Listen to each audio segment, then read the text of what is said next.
Hey yo guys, gonna be doing another MMA video here.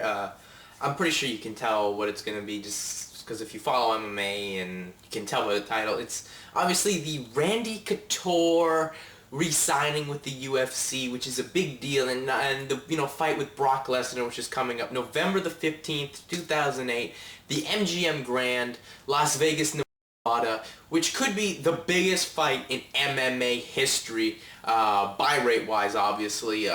Really, this fight is just so interesting on, many aspects here. I mean, what I think should happen here, you know that Couture is going to bring in his whole hardcore audience and, even some casual fans who, just watched The Ultimate Fighter, or etc., just from his name. But you also have to look at this from what the UFC did with Brock Lesnar versus Frank Mir at UFC 81. They did cross promotion with not only WWE, but TNA. You do the same thing, you have a whole massive audience there, and this thing could be super big, could be the biggest buy rate in MMA history. Certainly bigger than, I believe they're 1.2 million for the Chuck Liddell versus Tito Ortiz fight on December the 29th, 2006, which, I think it can be bigger than that. I don't think anything's ever going to top De La Hoya versus Mayweather. I personally just don't think anything will top that, but this could be right up there with that. Really, when you look at this, Couture re-signing with the UFC kind of was a shocker, but if you think about it, they kind of dropped hints that he was coming back when he said basically, that don't be surprised if you see me back in the UFC. It's like, well, he's 45 now. He's kind of tired of all these legal battles, and the fact that he lost already a legal battle with the UFC. The UFC got one of the big decisive wins, the fact that, he couldn't fight for Cuban's HD net, and, he was going to be trialed in Nevada, which is, a big win-win there for the UFC since that's their home state, and, they basically just have all the power in that situation with the whole Couture thing. And Couture realized, look, I'm 45. I can't fight Father Time anymore. I'm going to end my career on a good note, not in a courtroom. I want to end it in the octagon, not in a courtroom. So I want to come back and fight. So him resigning, he signs a 3-fight deal, which is something very interesting now because they actually have their UFC heavyweight champion back. So it sets up a basic 4-man little tournament for the UFC Heavyweight Championship. As I mentioned, we get Brock Lesnar versus Randy the Natural Couture at UFC 91, November the 15th, which more in depth later. And then you have on the December pay-per-view Antonio Nogueira. You have Nogueira versus Mir. And this, on the other hand, is going to be very interesting because there's so many possibilities there. You can get, in the finals, you could get a Mir-Lesnar rematch, which would probably do some serious buy rates as well. But more or less to the Couture-Lesnar fight, I think this is going to be something special. As I said, they really should look into cross-promoting with WWE and TNA, and you'll get massive more buy rates there. The fight, I guess actually let's take a step back here. Now, Couture has a 3-fight deal. He's obviously going to face Lesnar. He's obviously going to face, probably either Mir or Couture, Nogueira. Really, I just see him, and the other possibility is, can they get Fedor? I know they don't want Fedor just to sign with UFC for a fight and, leave, and he beats Couture, who wins the whole tournament. The heavyweight champion is just a non-contracted fighter. That's just not good. That's not good business. The other thing is, Emelianenko, he's got three fights. He's 2 more fights left on his original contract, and he's, apparently going to sign another 3-fight deal with Affliction.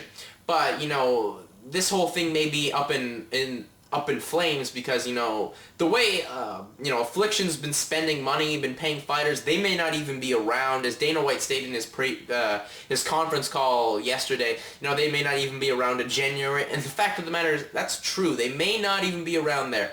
Also, the fact that Pro Elite they are not doing the best, as there are like so many corporate shakeups and all their trouble with getting fight cards. They're gonna lose their deal with CBS as it is, so that's a big deal problem there. And Dream, supposed to be the Phoenix Risen of Pride Dream promotion, they may be gone as well. So that will leave the UFC to maybe get some heavyweights there for Couture fight. But really, the main goal they want to have, and the one thing Randy for sure wants to have, is that fight with Fedor, which I think obviously would top Lesnar versus Couture. But it depends if we get that. I personally don't think that'll happen for a while, just because Dana is not a big fan of Fedor, and I don't think he wants to bring him in just for that, and then have to sign him to a certain fight contract and just pay him all this money because he's and he just doesn't like Fedor at all, basically. But then when you look at this fight, let's just now focus November 15th, Lesnar Couture now.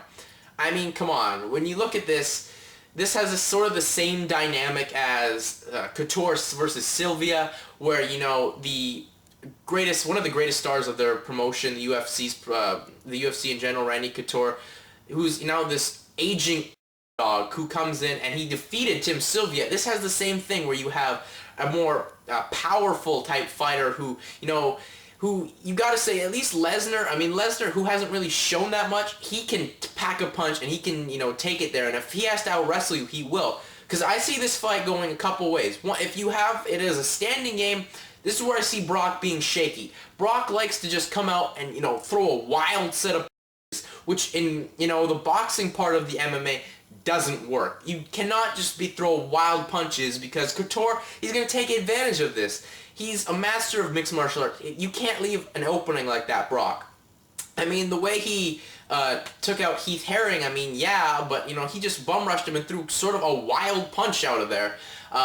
It won't work against Couture.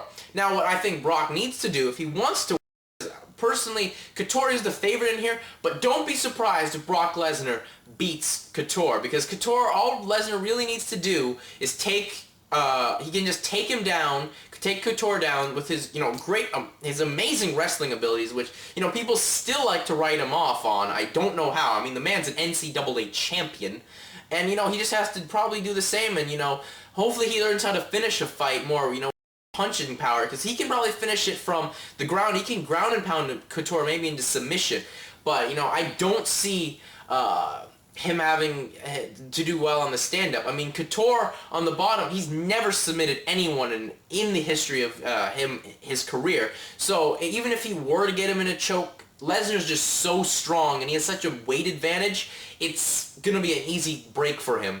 So really, see this one, going to Couture just because he got the experience and all, but really don't be surprised if Lesnar gets the win there.